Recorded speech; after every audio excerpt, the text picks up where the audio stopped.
Voltamos aqui pela TV Horizonte. Eu quero dizer uma coisa, desconforto, irritação, tudo provocado pela prisão de ventre, pare de sofrer. Pílulas Imescar, mais de 80 anos de experiência no mercado, no tratamento de hemorroidas. Se persistirem os sintomas, o médico deverá ser consultado. Tem também a pomada Imescar, tá legal? Agora, você sabe, se o incômodo continuar, procure o médico, né? É isso aí, se persistirem os sintomas, o médico deverá ser consultado. Estamos recebendo aqui o Dr. Geraldo Gonçalves, que é de um escritório muito famoso em Belo Horizonte e que vai conversar conosco a respeito de uma medida provisória que virou lei e que o presidente já sancionou e que fala-se da liberdade econômica. É liberdade econômica mesmo, doutor Geraldo? Assim, pelo menos essa é a intenção. Foi uma lei agora recente, de 20 de setembro de 2019, né? Ou seja, vai fazer 2 meses, é a 13874. E a intenção dessa legislação, assim, é destravar algumas coisas, né? O empresário, e eu também sou um pequeno empresário, né, no meu escritório, e a gente sofre muito, né, com as amarras, com as dificuldades que a legislação, por diversas situações, acabou recaindo sobre nós, né? Seja em questão tributária, seja em questão de licenciamentos, né? Então essa lei, e não só essa lei propriamente, mas uma série de outras medidas que estão em andamento no Congresso, que veio exatamente para aliviar um pouco a vida do empresário. Eu acho que o Brasil, doutor Geraldo, tinha que fazer igual uma vez eles tentaram fazer aqui em Belo Horizonte. A Câmara Municipal de Belo Horizonte tentou acabar com muitas leis. Por exemplo, tinha a lei aqui que previa onde o cavalo tinha que ser amarrado na porta do comércio. Tinha coisas que não existiam mais, claro, né? E que eram lei, estava empaturrando aquele livro de leis municipais. Eu acho que nós temos muitas leis para pouco benefício. Essa lei, só para você ter uma noção, ela é 13874. Significa que nós temos 13873 anteriores, 13.874 leis. Eu vou dizer para você, eu sou advogado já há quase 30 anos e eu deveria conhecer. Aliás, tem um artigo no Código, no Código Civil, que diz que, publicada a lei, todos deveriam conhecê-las. Isso é quase impossível, né? Então, você acaba conhecendo aquelas mais importantes, aquelas que diz respeito mais diretamente ao seu dia a dia, etc. É igual com respeito ao que nós temos aqui, ao Jornal Oficial da Prefeitura, o Diário Oficial da Prefeitura. Sai lá no Diário Oficial da Prefeitura uma publicação que não é de 1000 jornais por dia, ou de 3 em 3 dias, e aí a maioria da população não vê. Agora eu quero saber aqui do doutor Geraldo, quais são aí as burocracias que mais emperram a vida daquele pequeno empreendedor? Daquela dona de casa que está lá ligadinha com a gente agora, que faz as suas marmitas, que às vezes quer crescer no negócio e não consegue. Pois é, Patrícia. Essas atividades de baixo ou nenhum risco, na situação anterior você precisava de licenças, alvarás, etc. Hoje não, hoje é o contrário. A partir de setembro é o contrário. Você já começa a atividade, você já começa a funcionar e aí sim, depois você pede. Depois... Se der certo. Exato, exato. Porque, veja bem, é igual no seu caso, no comentário, é até difícil. A pessoa normalmente ela tem um dinheiro ali para comprar aquelas pequenas coisas para iniciar um negócio. Como é que ela vai ter dinheiro para pagar contador, para pagar despachante, para, enfim, ir no órgão público, buscar fazer autorizações, contrato social. Todo, né? Isso é impossível, assim. Isso é difícil para o pequeno. Fica na informalidade. Fica na informalidade. Fica na informalidade. Então, o governo, a intenção é inverter a ordem. Olha, você começa, você vai declarar, sua atividade é de baixo impacto, é de baixo risco, ok. Né? Olha, assim, eu tenho casos, por exemplo, no passado... Mas a Prefeitura de Belo Horizonte já sabe disso? Porque o negócio é o seguinte, tá lá na esfera do governo federal, mas aqui você vai fazer qualquer coisa aqui, tem fiscal...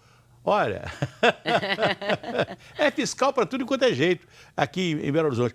Então, uma senhora ali no bairro Salgado Filho tem um pequeno comércio. Então, ela quer colocar, coisa que todo mundo faz, na porta da casa dela, uma mesa à noite, no sábado, sexta-feira. Ela quer colocar uma mesinha do lado de fora, né? Aí foi fazer normalmente, foi à prefeitura para saber, foi um fiscal lá, O imposto que ela tem que pagar, ela falou assim, não, eu vou colocar essa mesa lá na minha cozinha, na minha sala, porque eu levo o pessoal lá para dentro de casa.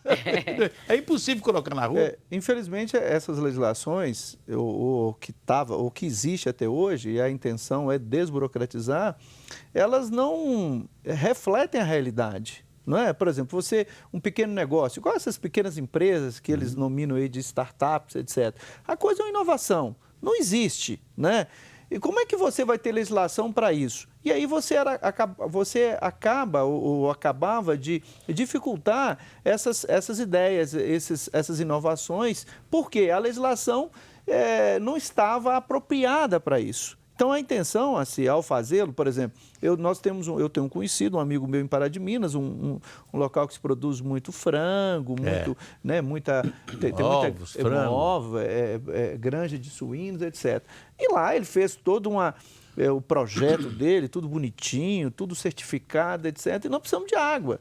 Pô, tem que ter água na atividade, como tem que ter energia. Até porque Pará de Minas viveu um problema sério lá, de falta d'água há pouco tempo. Seca, né? Eu não sei até que o quê. Eles pegam a água lá do Rio Paropeba, o Rio Paropeba com esse problema todo aí, eu não sei como é que ficou. Então, assim, ele perfurou um poço artesiano, e você precisa de ter uma outorga desse poço.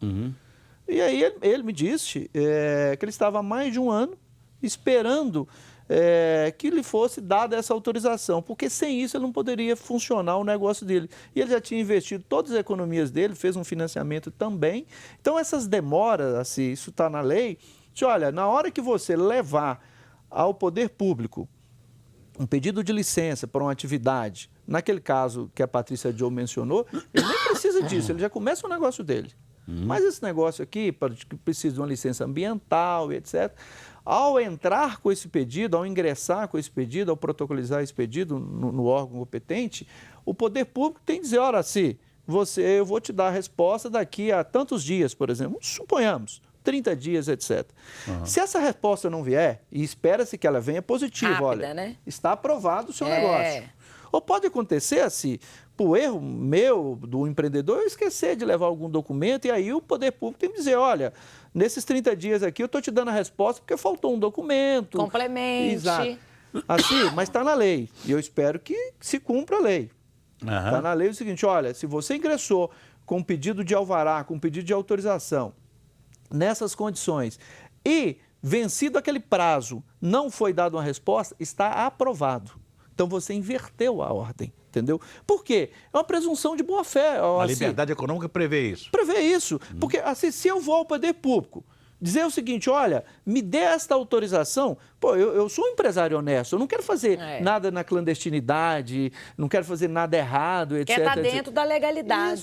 Isso. Mas, de repente, Patrícia Joe, por questões diversas, e nem estou dizendo se é culpa, se não é do poder público, a questão não é essa. A coisa não saía naquele prazo necessário e você ficava impedido. Essa demora é o que favorece a ilegalidade, porque a pessoa tem que continuar trabalhando, pagando financiamento, pagando os empregados, e aí tem que ir para a ilegalidade. Uma coisa, se me permite ainda, por exemplo, que nessa lei foi regulamentada. Disseram o seguinte, olha, agora vai ser tudo eletrônico. Então agora você pode arquivar, você pode escanear, tem aquelas máquinas, né? Aquelas máquinas. É verdade. Né? Você pode escanear os documentos, tudo certinho, os impostos que você paga, então foi que maravilha, né? Isso já antes. Mas veio o fiscal, falou, não, você tem que ter o original guardado. Eu falei, mas então por que eu preciso de scanner? Por que eu preciso de guardar eletronicamente o documento? Então, essa lei vai dizer isso. Olha, se você pagou aquela guia, aquele imposto, aquele IPTU, enfim, aquelas questões normais, etc., você não precisa mais ter o documento físico. O senhor deu ontem, nós estávamos falando antes do programa, sobre a certidão de óbito. Né? Assim, são fatos imutáveis. São fatos imutáveis. Então, você chegava, né, com todo respeito aos estabelecimentos, é claro, né, mas eu já tive situações em que eu fui fazer, lá na minha condição de advogado, fazer um inventário, é claro que a pessoa morreu. Isso é um fato imutável. Não, nós precisamos de uma certidão atualizada. Falei, mas a pessoa já morreu. Se morreu há 3 anos atrás. Com menos de 90 dias. Com menos de 90 dias. Se ele morreu há 5 anos atrás, a certidão tem que ser da agora. Pois é. Quer dizer, então, nós passamos o morto para cá. Então, isso também foi tratado lá na Declaração de Liberdade Econômica e não vai se exigir, ou espera-se que não se exija mais, pelo menos está na lei dizendo que não pode exigir, certidões de fatos imutáveis. Pois é, no governo de João Figueiredo, ele terminou em 1985, fizeram lá o Ministério da Desburocratização. O Hélio Beltrão foi o ministro. Desburocratizaram tudo e voltou tudo outra vez. Por aí. Tem perguntas aqui, gente. Vamos lá. Vamos a elas? Olha só, o Frederico, do bairro Castelo, um grande abraço, obrigada pela sua audiência. Ele pergunta para o doutor Geraldo, ele trabalha com festas, ele promove festas e sempre fica emperrado aí na burocracia com relação aos alvarás. Ele fala, nessa questão, a lei da liberdade econômica muda alguma coisa para o meu segmento? Totalmente. Por quê? Uma atividade de baixo ou nenhum risco. Promove festas, né? Exato. Então, eu, no lugar dele, já existe a atividade, já está funcionando, né? E ele, então, vai comunicar ao poder público, assim, olha, eu já estou funcionando, eu quero que seja desta maneira, eu vou precisar do meu CNPJ, enfim, eu vou precisar dessas questões para legalizar, mas eu já estou funcionando. Tem uma questão, por exemplo, de silêncio, lei de silêncio, mas é outra questão que não diz respeito ao negócio dele, de festa, mas para quem está realizando o evento, que não diz respeito aqui à questão da liberdade econômica. Tem mais perguntas, pode ir? Manda, Brasa. O Bruno, ele é estudante universitário aqui da PUC, mora aqui no bairro Coração Eucarístico, está dizendo o seguinte, que ele, junto com 2 amigos, tem uma startup.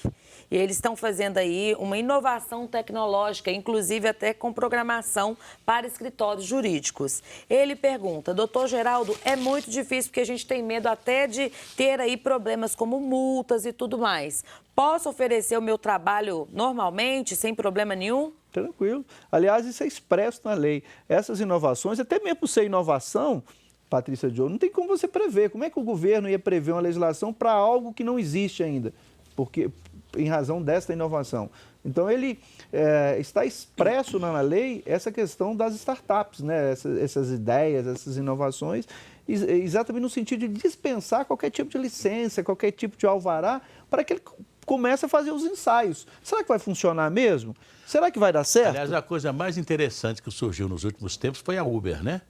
O sistema, né? Fantástico. Negócio assim, fantástico. No mundo inteiro, o cara fez uma firma, tem motorista no mundo inteiro, o cara não tem um empregado. Nada. Não tem. Não, Só no aplicativo. Aí eu fico vendo aqui, eu sei que os motoristas de táxi de Belo Horizonte reclamam, né? Mas aí tem uma BH Trans que multa motorista de táxi o dia inteiro.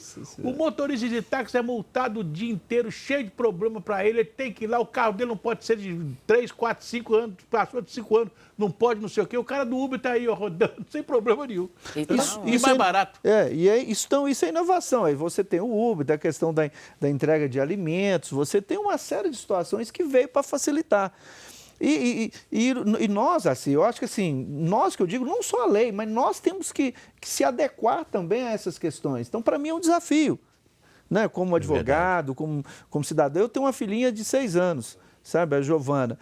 Assim, ela domina essa questão de internet mais do que eu, porque ela já nasceu com aquela situação. Já nasceu na geração tecnológica, então, né? para ela é tudo muito fácil. Ela, por exemplo, ela pedir uma comida, ela pedir uma inovação, enfim, participar dessa inovação. Aliás, esses meninos estão assim tão tecnológicos que às vezes não sabem nem que o alimento é plantado, né? Vem do telefone. É verdade. Pior que é por aí mesmo. Olha, eu quero dizer a você o seguinte, você sabe que quando morre uma pessoa da família, são 2 traumas. A perda do ente querido e o custo para sepultar alguém. Então, fale com a Metropax, faça um plano funerário na Metropax, 0800 726 0140.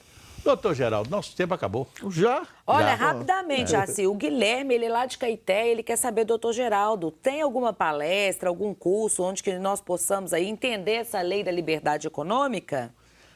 Você tem aí palestra, Pois é, Patrícia. Agora, a gente, no dia 28, agora na próxima quinta-feira, sem ser essa, a próxima quinta, está lá no Simpla, no simpla.com.br, uma palestra sobre direitos da liberdade econômica, onde eu e mais uma colega, a Luísa Regina, nós trataremos desse assunto. Beleza. Então, ok? Eu agradeço, então, a oportunidade e se houver algum interessado, acessa lá no simpla.com.br, está lá Direitos e Liberdade Econômica, faça a inscrição. Nós voltaremos amanhã. Patrícia, um abraço. Gratidão e alegria. Até amanhã. Obrigada pela audiência. Um abraço para vocês.